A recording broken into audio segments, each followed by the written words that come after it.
Oh, Okay, welcome. Thank you for being here today. I would like us to introduce ourselves and then we'll get into the reasons why we're here. And I will start first. My name is Justin. I come from a family from Kenya and Britain. And my name is Justin, and I work in the NSCC campus for Afrocentric Learning. Good morning. Thank you so much for inviting me to do this, Justin. It's always an honor and pleasure to be in a space where we could talk about what we get to do. So my name's Moashella Short, and I currently work in the adult learning program with the Afrocentric learning option of that program. I also get to support our ECE learners in different ways by offering workshops or just participating in spaces that they where they get to lead. Um, and I'm super grateful to be here and be part of this conversation. hello, Thank you. everyone. I am Anne Briscom. I have ties to Kenya as well. And I think I have two tribes, Maasai and Kikuyu, but I don't speak Maasai. And I teach the ECE Afrocentric cohort online. And I've been working with Michelle and Justin for a very, very long time. Mhm. Well, thank you for introducing yourselves. The purpose of this particular gathering is to talk about Ubuntu and how it shows up in our lives and what it means to us. And I have a suspicion because of who we all are, we're going to probably go off in different directions and still come back to the same spot. I do have questions, but we'll see if I need them or not. So starting with this is, I guess I would like to hear from each of you what Ubuntu means for you. Can I go first? Because I know Yes, Michelle will please, say more words than I would. So mine because she has a book.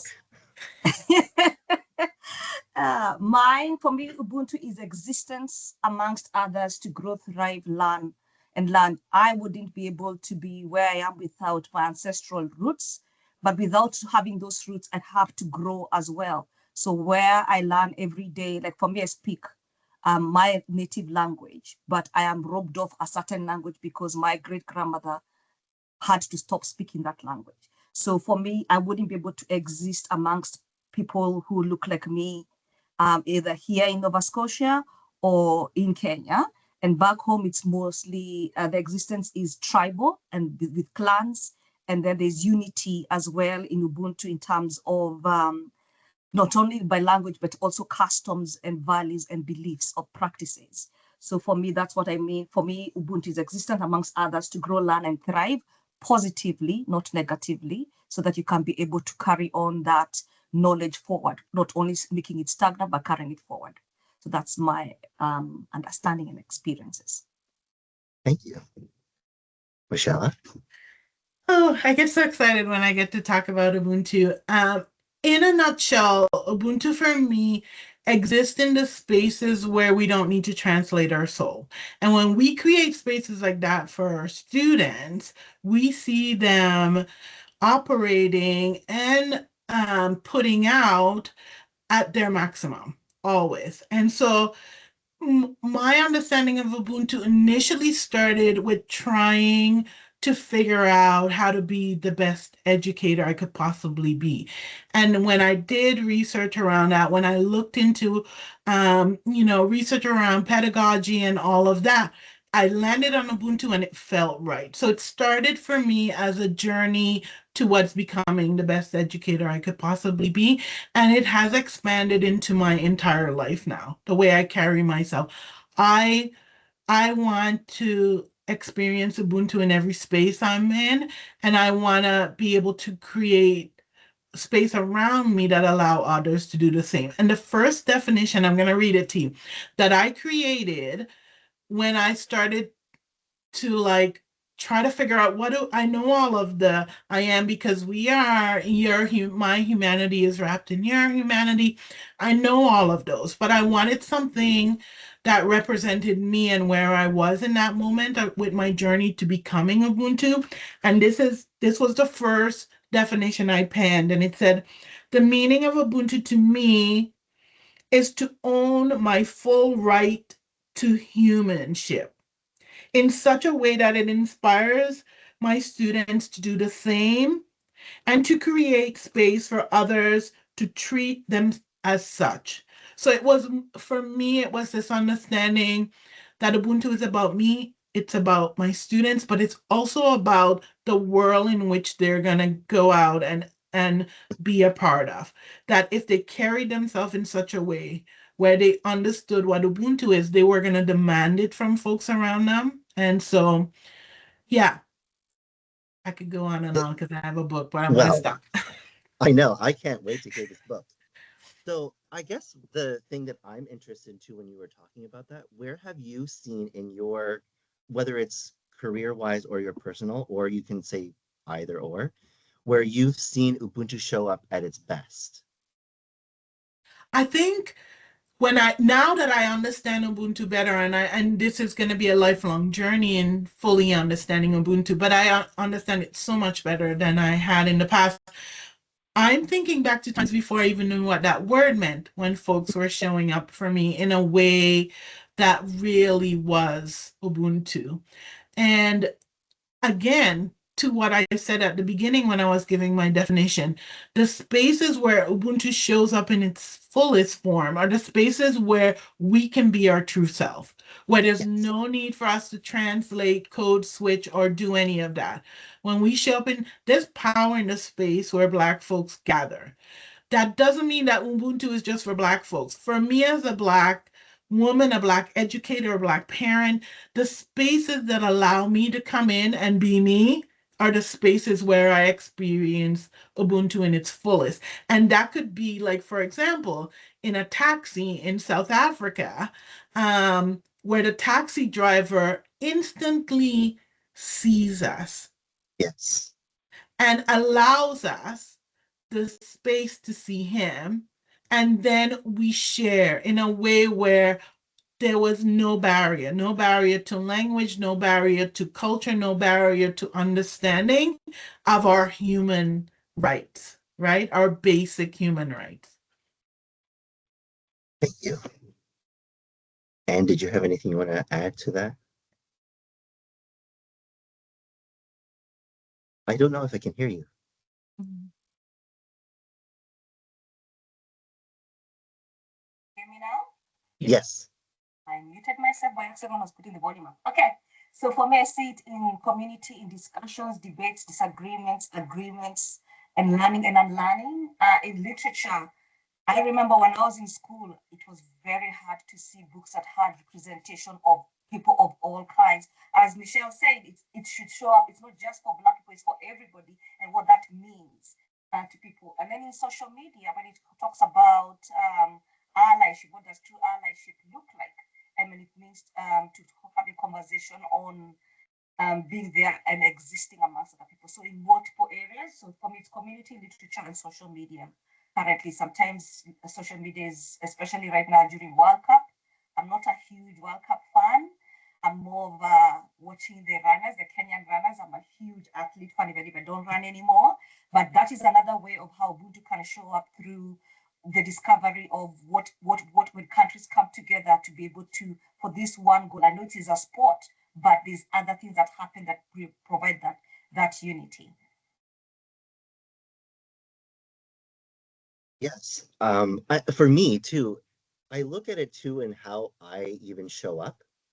And like what both of you were talking about is showing up as that authentic self, but and being in spaces that give that energy back and forth and allowing you to exist where somebody else can exist at the same time.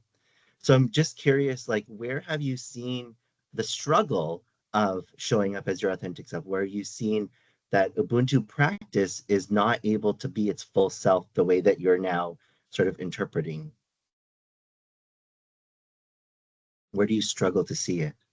I really think it is sometimes, unfortunately, but true, it is in the spaces where folks have the loudest sort of statement um, about equity and inclusion and all of that. Some of those spaces, because folks are so confident about their words around that, they fail to realize the importance of that being in practice. Like we've got the statement, right? I feel like some of those spaces, and unfortunately, that's some of our learning spaces as well. Folks are so hung up on I know all the lingo behind this. I don't need to act it out because I can defend myself in words around it.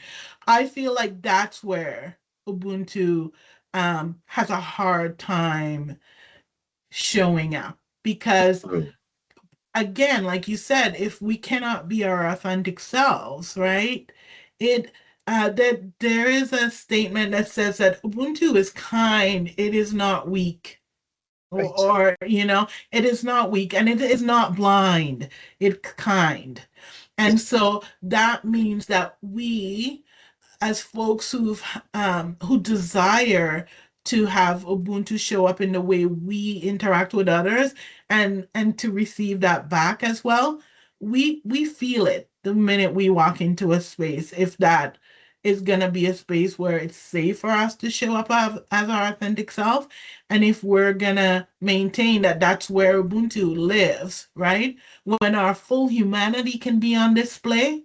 Otherwise, I really feel like at the root of Ubuntu, that's what it is. Everybody, regardless of how different your life experience is, needs to be in a space where um, they can be their true self and still receive human kindness and human dignity. When that doesn't happen, there's no Ubuntu.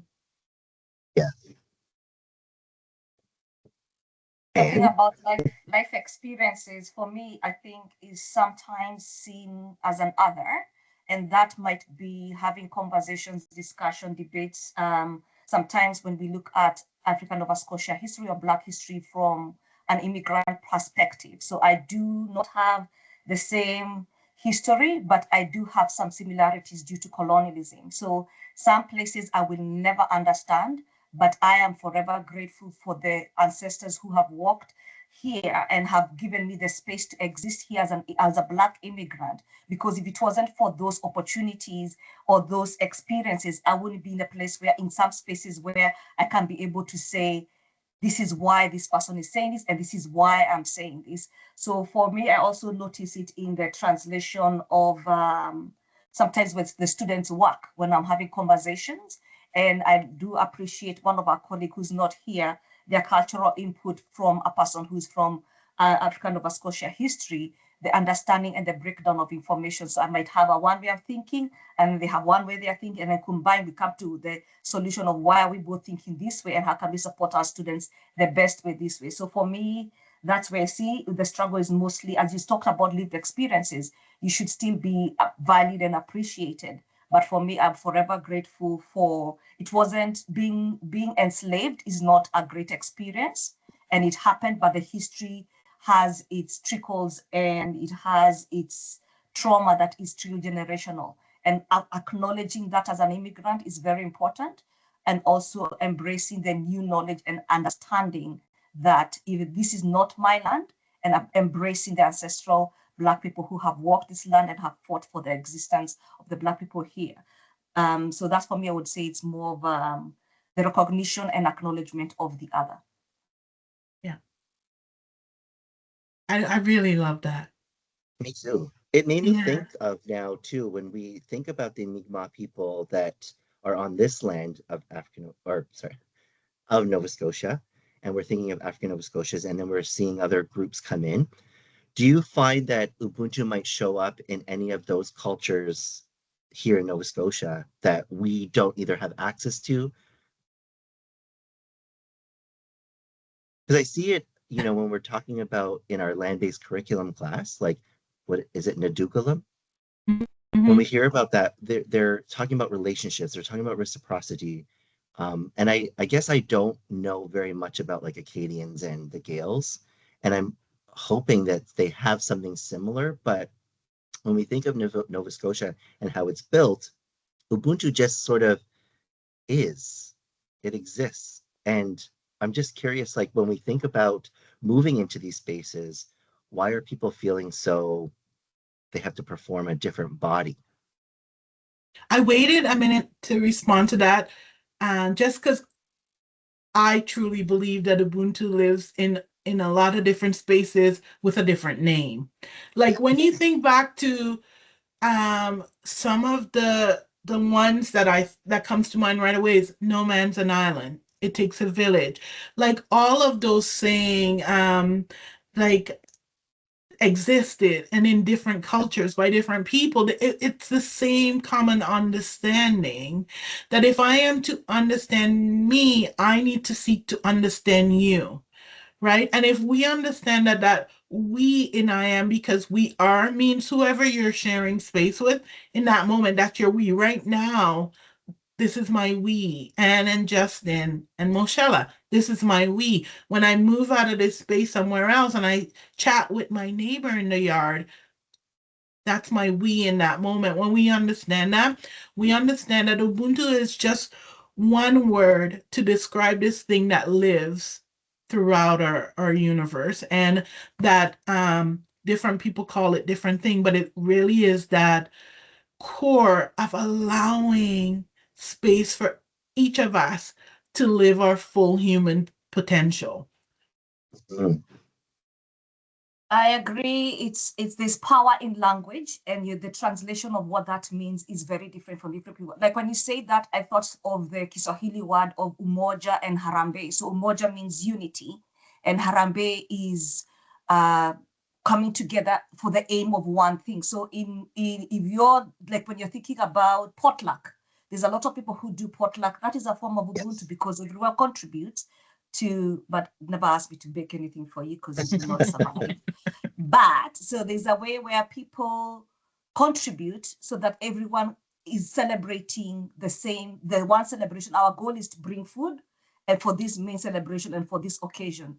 So for people understanding what that looks like as individuals, I think right now the language and then the practice of that language makes a huge difference. So when people were used to being in community and doing things in community, even if it's 6 years since the pandemic, people are slowly trying to get back into what does community connection mean and how can we go back to what we were taught, what we learned, and what we need to learn. So that cycle is the hardest part for people on existing amongst each other. And also there is creating new relationships on what that looks like for in different spaces. So like now when people have schooling, you might have a study group. Like my group has a study group and they meet and they talk about it. And some people are very good at, even if there's probably options to do work together, they feel they might fail the other person if they work on an assignment together. So they'll do best. And then when they fail, they'll fail themselves rather than thinking about we can make the work less if we work the two of us or the four of us so that it is easy to make the goal to be a success. So yeah, the power in language is very, very important, and the translation of what that looks like for individuals, for community, and for society as a whole. Yeah. I'm starting to, in my mind, because that's how I look at things in picture form. So I can now start seeing the way that you're both talking is in picture forms of what Ubuntu could look like. But how could somebody, because and you sort of talked about that a little bit too, how can it be misinterpreted when they're trying to build this community, trying to show up as their authentic selves? Where can you see it sort of like that misinterpreting of what that actually looks like? I think in this culture where we live right now, there's this push, and has been forever, where the individual, right? Like an individual achievements are what we're looking at. Like, it is going against the grain Yeah. to talk about learning as community, sharing as community, healing as community, um, goes against the grain of what success looks like, right? So it is, you and I can work together. I'm going to get my grade. You're going to get your grade. And That's right. so it takes a true understanding of the power of Ubuntu to really put in the work and to sustain that, because otherwise what you're going to be up against if you want to live and breathe Ubuntu in what you do and in your being, you're going to constantly be going against the grain of society, which said it is the individual efforts that we're counting here. It is the individual achievements that we're going to celebrate. Meanwhile, like in the Garifuna language, the Garifuna people from which I descend, they say we rise higher when we rise for each other, not together, but for each other. Yes. We again, it's the same sort of thing where it is the community effort that is selfless in that when I rise, I'm thinking of you. How is me elevating here going to support you? How's that going to support Anne? How's it going to support this other person? When I'm thinking about that, I am going to go higher. When you're doing that and including me, you're going to go higher. And that's what that looks like. But that's not what success, we're told success looks like in our society at all. We're not grading the students based on what the group looks like, and if we're doing that, it isn't the norm. Right. So for me, there has to be some understanding of individual growth of Ubuntu before the misinterpretation happens. And this differs from people perhaps based on how people grew up, as in lived experiences, positive or negative, lessons they are learning, lessons learned, willingness to unlearn, and not to cause trauma, but to heal in the process. So when we are learning things, there are some things that you can never forgive, but you will forget because you know that you learned from that. So the misinterpretation is very different. What are we misinterpreting about Ubuntu? Do I understand Ubuntu as an individual for myself before and understanding your version and my version is completely different. And we might not be on the same line, but we might learn something from each other. So the misinterpretation part is where of not willing to accept someone's version of what their Ubuntu is based on their experiences and learning. And as you said, when it comes to our students, we aim to support them to the best of our knowledge and the best efforts that we have. But we also learn from our students. And I think students forget that just because you're the expert, we're expert at teaching, but we're not an expert at everything. They forget, you can teach me something. And when you tell them that, they're like, really? I taught you that. I'm like, yes, I'm a lifelong learner. Just because I might know some more things than you doesn't mean I'm not ready to learn from you. And that is part of the understanding, or they misinterpret that, then that you know everything and I can never learn from you. But there's also that part of elders. Some of us might call us aunties, uncles. Some of us call us elders. We are in the elder stage. We are getting to that stage, not by age, but by experiences, okay? Because everyone is seasoned here, but we're getting to that age by experiences. So the assumption of culturally, when it comes to elder support and what does that look like and respect for that, what if an elder in community or society say something and I misinterpret, can I answer back in a positive way?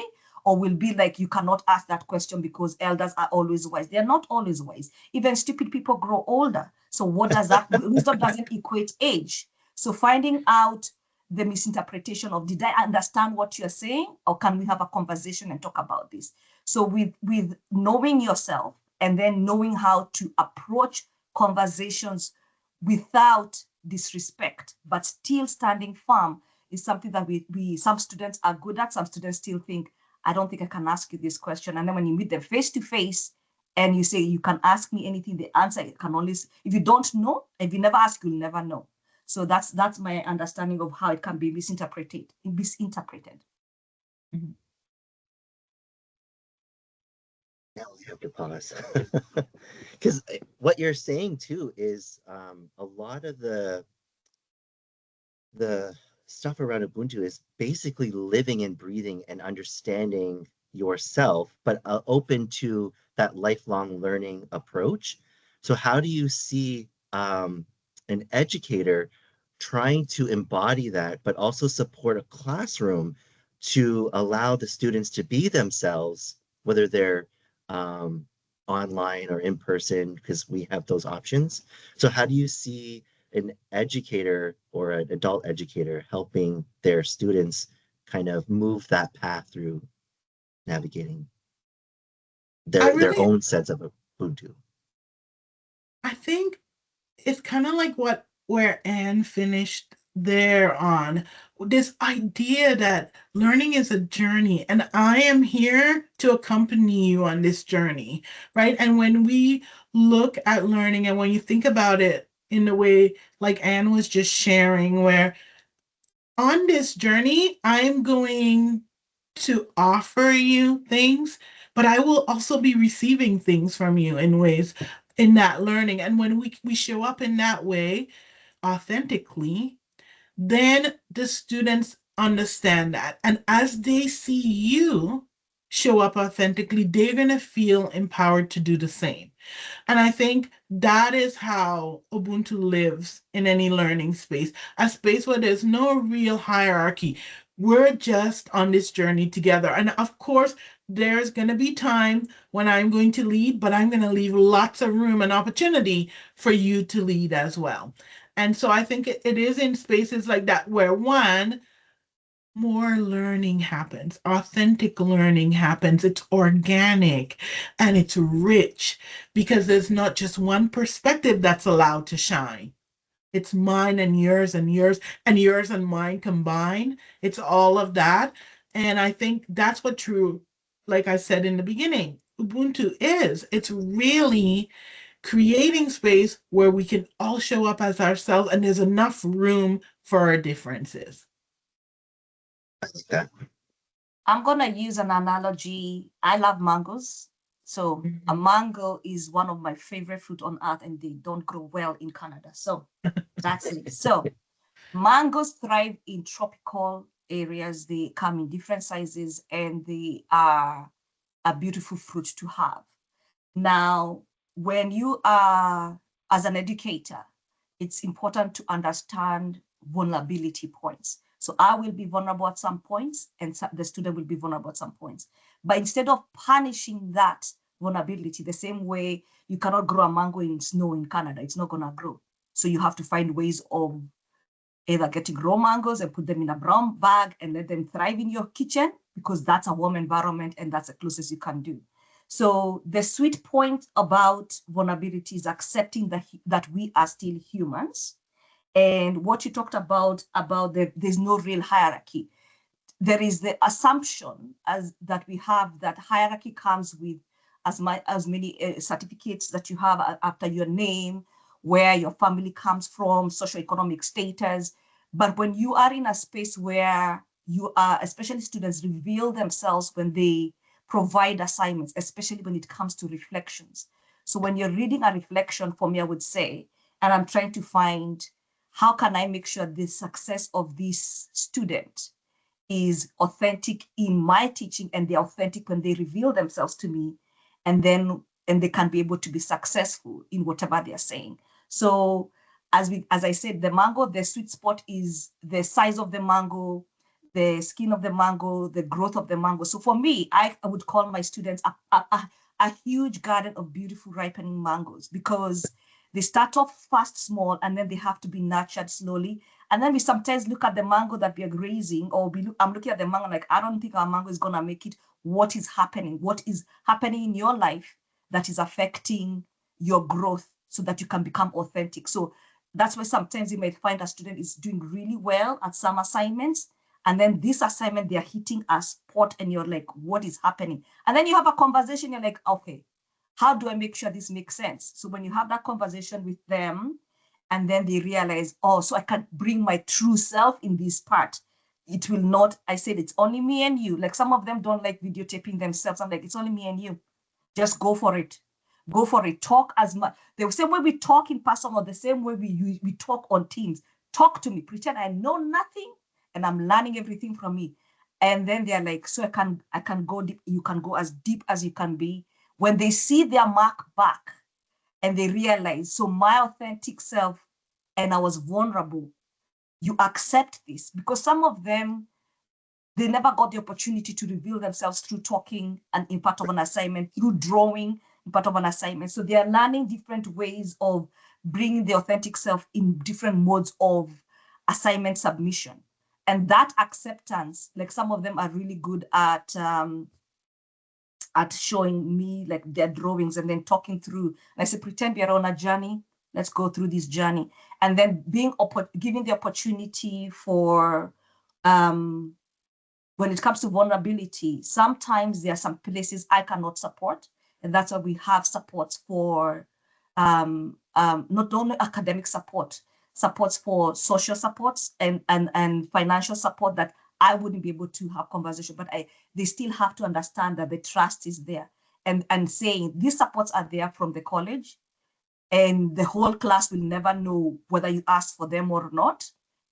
Just ask, this is the steps. If you don't know, I'll find out. And also them understanding that if I don't know, I'll find out. If you don't know, let's find out together. If you share something, I'll share. Is it okay for me to share with everybody else? But also respecting what I'm sharing with them. So I like what you said about the hierarchy, because there is a huge assumption that if I have A, B, C, D, X, Y, Z letters behind my name, I'm the most important person in the room. But I could be having all these letters and I'm extremely academically smart, but socially stupid. And they always forget that lived experiences translate really, really well for them. I just need you to bring it to me and trust that it is combined. It is combined because we are in a place where you exist in different spaces, and that gives you authenticity. Just because you're like this at home, you're like this at work, you're like this with your friends, you're still existing in all those places. And that person needs to be seen as you come through in, and not having to hide yourself. Dropping truth mangoes. Those mangoes, that's right. Truth mangoes. I love that. So can I just follow up a little bit Yeah, on some of what Anne was saying? I think for me, what was coming through really clear is this idea that a learning space that aims to be infused with Ubuntu in every way possible is one that allows for flexibility, right? yes, Like, and oftentimes we see that sort of pushback from students initially. I'm sure all of us have experienced this, where when we're like, no, no, no, we want you. Your experience has value here. And you know what? This assignment doesn't work for you in this way. Let's look at another way in which you can do it. There's pushback even from the students who are going, I'm not used to people considering me like that, right. especially not in the learning space. And that's the beauty, I think, that I've discovered about what Ubuntu truly is. It's this wraparound that says, not only is all welcome, but all of who you are as an individual is welcome, to all of your pieces, right?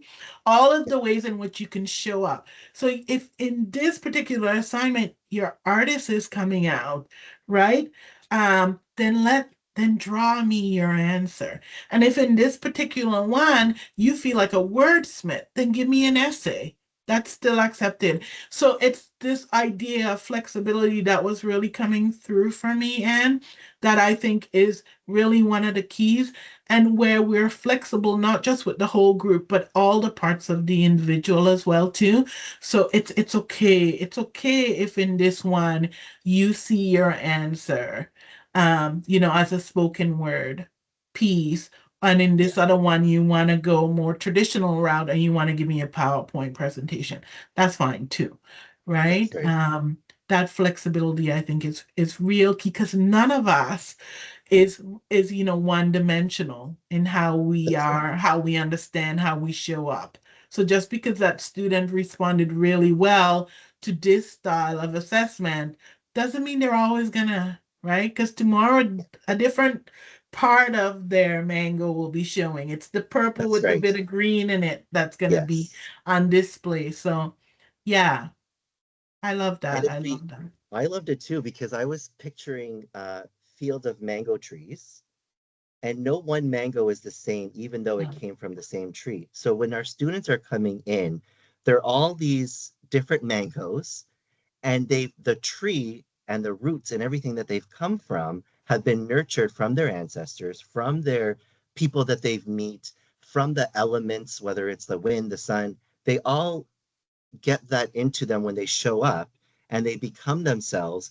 But as the educator in the room to support that, we're sort of giving them the uh, that agricultural experience to let them be themselves, roll over or open up a little bit.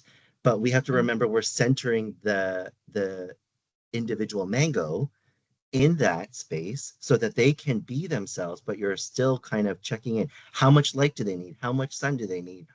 All Mm, of the water and all the things. So when we're thinking about that, we're trying to move together because they're coming with so much uh, ancestry background things that they might not even realize. And when they get to us, the Ubuntu part for me is that wraparound support, like you were talking about, whether it's from a community member, whether it's from myself or another educator, so that they can continue being who they are. Can I just like give you props, Justin, for the questioning? Because when you say we're going to talk about Ubuntu, it could be so different, but I think your questions are, I find them in themselves, really insightful.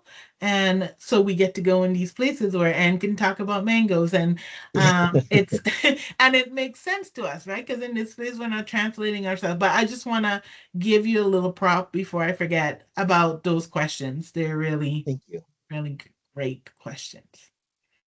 Well, I think because of who we are, and like Anne said earlier, we have literally been together for quite a while, and we've Mhm. shown up in spaces for each other in different ways. And I feel that the embodiment of what Ubuntu is shows up, and the questions are sort of coming because of, I guess, our relationship in that work. I So I love that. appreciate. Thank you. Yeah, I love that. That does come to an end for our questioning, though. I mean, we could probably keep going, but I feel like this is a good spot for people to um, digest the mango when they're listening to this back, because I feel that it's a good start. We've had different ways, but we keep coming back to that. And with that, I'm just wondering if there's any other further thoughts or things that you want to share before we wrap up. When you were just saying that, I was thinking again, super grateful to be here and have this conversation and share this time with you. But I was really thinking about something I do with my students at the beginning. I talk to them about my desire to support them through this learning and all of that. But one of the things I make a point of showing them is where my support lies. And I think that's one of the Mm, ways in which I introduce Ubuntu from the very beginning. So yeah, you see me as a support, but what you don't see, it's the herd behind me that I am a part of that allows me to show up this way for you. And I think um, it is the simplest and most effective way that I get to introduce Ubuntu. And once I say that to them, right? So when I come to you with my past experience, my future hopes, and the way I want to be seen right now. And the way I can do that most effectively is by really, honing in on my herd and all of the rich ways in which they support me, they teach me, they allow me to share. That is what you're getting when you get me thank you. as That's an really as great. an Ubuntu educator. Yes. For me, I would say, I think what you said, Moashella, about the existence of the word or practice, and we didn't know we were doing it already. That for me is something that, because there's so much power in language and translation of what that is. So for me, I always think for me as a neurodivergent person, how am I translating the support and existence for myself so that I am available and existing for my students and my community that we have here? Because there should be a level of trust, there should be a level of vulnerability, there should be a level of growth, and there should be a level of just learning from each other and having fun. I adore my job. Thank you, Justin, for giving us this opportunity. I love teaching students and seeing things in their perspective. In my head, I was like, I had no idea this went this way. Like, I've had opportunities where students said, can I do it like this? I'm like, sure, let's try it. If it doesn't work, we have part B, C, and D, but let's try it, because sometimes things are try and error. So what I've learned in my teaching career is the amount of students, like I have taught students I've never seen, but they have seen me and they've heard my voice. And someone would find me in the Nova Scotia streets and say, hey, Anne, I recognize your voice. My name is Natalie. And I'm like, Natalie, who, what year, what class? And then I'm like, they say, but then they say something we did that brought them into the classroom. And I thought to myself, I was just doing this to break ice so that people feel comfortable. They said, your class, because I used to have question of the day or tidbit of the day that had nothing to do with school. Like we were talking about the correct way of putting a toilet paper, and we had a whole debate on that. And the other one was like, if you had $1 million, what would you do and why? So they said putting those seeds into their classroom that were child, and they were bring conversations with them, and they were bringing that in the assignments and conversation. I thought I was just having conversation because you're already tired. It's at night, and we just want to build community here. So for me, I've learned a lot, and I'm still learning. I don't think I'd ever stop learning from myself, for society, from my students, from my peers. It is Ubuntu is such a small word. It's a 5-letter word, but it is such a powerful word that once you understand the interpretation of for yourself and embrace other people's interpretation, you will be forever be like, you can write, as you said, Moashella, you can write a book about it and have a whole cinematic view about a whole drawing about it as a classroom of what does this mean for us as individuals, for our class. You could have so many interpretations that are beautiful. And then we'd think about generations coming down and even doing past, present, and future as a whole artistic piece. It would be just wonderful because people would be like, oh, that's what it means? Okay, that's interesting. And I didn't know this word, but I've been doing this all my life. So that's my last 2 cents, I guess. I enjoy those last 2 cents. That was great. When you were saying that, it just reminded me of, our roles as adult educators.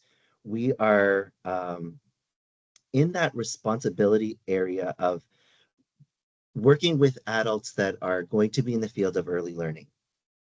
And when we think of the field, it's a community-based approach. And if we're looking at individuals, then it doesn't work.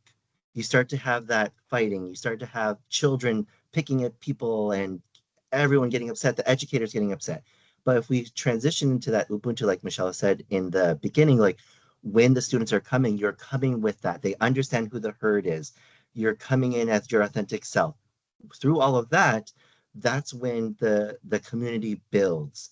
And whenever needed, that's when an elder might come in, or it could be a grandparent of that child or of the adult that's coming into your room, or somebody they don't even know.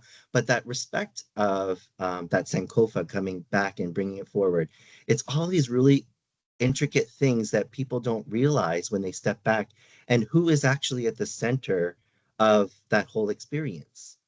And removing that hierarchy, removing the ability to say, I'm the one that has all the answers. Because if you're dipping into that pocket, you're going to run out of yourself. You're not filling that up anymore. So you're making more work, and you might be faster to be like sick or something like that because you are giving too much of yourself, but it's not authentic, right? So then The what key. happens? Yeah. Yeah. And that's the thing I think that is so key is like it takes more work for you to be something that you're not, right? Which is why as Black folks who are constantly having to show up in white spaces, we're so exhausted because in those spaces it's not safe for us to be our authentic self. right? Or if we're gonna do that, there's a lot of like explaining of ourselves that needs to happen, all of which is very tiring, which is why the spaces we're all three here creating is so important. It's so important for our learners, but also for the learning community and the spaces where they're going to go out into after, because it shows them that it's possible even in institutions that were designed for us to not show up as ourselves. It's still possible. It's possible, and it's healing, right? It's healing, it's necessary. And so yeah, I know I had already said my final words, but I just felt like, yeah, it's key what we do, Yeah, what we're doing right now, what we're striving to do, this infusion of Ubuntu into everything is necessary if yeah, we're going to go further and if we're going to go there in a way that leaves us intact. Because otherwise, any other way of being, especially for Black folks, rips us to shred every day. And then we go home and patch ourselves up and go out again for that to happen. And what we've managed to create over the past couple of years is learning spaces where our students don't have to endure that. And we don't have to endure that when we're with them. So you're muted. Yeah, because I talk too much. I do a lot of behind the scenes. That's why I have to mute myself. And also for me, it's healing, as you said, because I never had this experience. And we always tell our students, we never had this, but we survived, but we don't Yeah, want you to have to go through the pain that we went through. And it's hard being like the only Black student in a classroom or the only Black staff in an environment. But if you have people you can call on and talk to, you know that you have support. And just having a chat on, I'm going through this, how do I go about this, and sharing resources, like the amount of resources we share with our students is so much. And we always say, this is resources you can use, or they share resources back and they say, this is what I did. And I'm like, perfect, put it in this assignment because you've done half of it. And our students like, what do you mean I've done half of it? Like, you have done half of it because we've talked about it. It's like, really? I said, yes. So that part about the, as you talked about authentic self and embracing their learning, so they don't have to, they don't have to feel the way they felt before they came to school in the higher, when they're in high school, or the supports are different. And also understanding the trust is huge of, do you trust me as your instructor, and do you trust that we're going to walk in this journey for your success? And sometimes it may not be smooth, but your job is for me to support you, and for me to, and for you to support me in supporting you to be successful. So I think that's the ultimate 50 cents now. It's no longer no longer 2 cents. I appreciate all of that money. Ching, That's a chain, and the mangoes too. honey. So I just want to thank you both for coming and doing this with me. And it's going to be really helpful, I think, for our fellow colleagues to listen back and hopefully take some aspects of it either into their practice or come and talk to us more to unveil their own authentic self. So when they show up Mhm.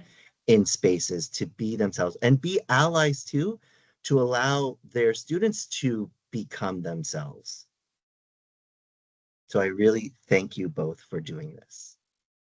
And thank you for having us. And thank you for initiating this work and putting all of this great stuff out there. Thank you. Thank Thank you. you. How do you stop such thing?